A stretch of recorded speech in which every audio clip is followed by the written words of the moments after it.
வணக்கம் நண்பா. பதுமாபதி என்னும் பதுமை என்ற கதையின் இரண்டாம் பகுதியை இப்போது காண்போம். பாட்டியின் மார்பிலே இருந்த 10 விரல்களின் பதிப்பை கண்ட இளவரசன் வருத்தம் கொண்டு அமர்ந்தான். கூர்மையான அறிவுடைய நண்பன் புத்திசித்தன் அந்த அடையாளத்தின் பொருளை இளவரசனுக்கு கூறினான். தோழனே, இன்னும் 10 நாட்களுக்கு இரவில் நிலவு ஒளி வீசும். ஆதலால் மாளிகைக்குள் வர முடியாது, 10 நாட்கள் கழித்து வரவும் என்பதுதான் இதன் பொருள் என்றான். இதனை கேட்ட இளவரசன் 10 நாள் பொறுத்திருந்தான். 10 நாட்கள் முடிந்ததும் இருவரும் முன்பு போலவே பாட்டியை பதுமாபதியிடம் தூது அனுப்பினர். மீண்டும் பாட்டியை கண்ட பதுமாபதி முன்பு போலவே கோபங்கொண்டவள் போல நடித்து சிவப்பு நிறமான சாந்தை 3 விரல்களிலே பூசி அந்த பாட்டியின் மார்பிலே 3 கோடுகள் போட்டு அந்த பாட்டியை வந்தவாசல் வழியில் அனுப்பாமல் பின்வாசல் வழியிலே அனுப்பினாள். அதனை கண்ட புத்திசித்தன் இளவரசன் வச்சரமகுடனை பார்த்து, நண்பனே, இப்பொழுது அவள் அனுப்பிய அடையாளம் கூறுவது என்ன தெரியுமா? பதுமாபதி 3 நாள் தீண்டக்கூடாது, தீட்டு உடையவள் என்றும், பாட்டி திரும்பி வந்த பின்வாசல் வழியில் 3 நாள் கழித்து வந்தால் நினைத்த காரியம் முடியும் என்பதாகும் என்றான்.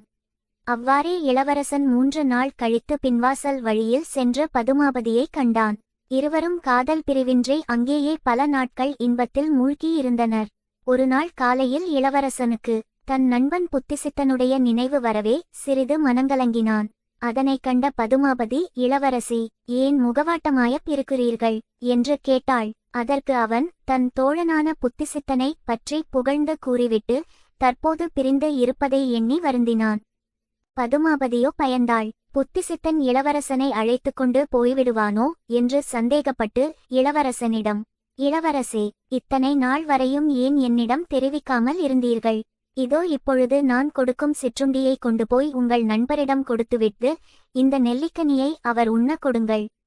பின் ஆறுதல் கூறிவிட்டு திரும்பி உடனே வாருங்கள் என்று அனுப்பினாள். அவ்வாறே இளவரசனும் சென்று புத்திசித்தனை கண்டு மனம் மகிழ்ந்து பதுமாபதி கொடுத்த சிற்றுண்டியையும் நெல்லிக்கனியையும் அளித்தான். அதனை பெற்ற புத்திசித்தன், நண்பா, நம் நட்பின் ஆழத்தை பதுமாபதியிடம் ஏன் கூறினாய்? அவள் நினைத்தது நடக்க எது வேண்டுமெனிலும் செய்வாள். உன்னிடம் இருந்து என்னை பிரிக்க இதோ பார், இந்த சிற்றுண்டியிலும் ஏதோ நஞ்சு கலந்திருப்பது போல் தெரிகிறது என்று சொல்லி அவ்வுணவை ஒரு நாய்க்கு இட்டான். அதனை உண்ட நாய் உடனே மயக்கங்கொண்டு அவ்விடத்திலே விழுந்து இறந்தது. அதனை கண்ட இளவரசன் மிகவும் வருத்தம் கண்டு கண்ணீர் மல்க தன் நண்பனை கட்டியணைத்தான். அடுத்து என்ன நடந்தது? பதுமாபதியுடன் இளவரசன் இணைய புத்திசித்தன் செய்யும் சூழ்ச்சி என்ன என்பதை அடுத்த வீடியோவில் காண்போம்.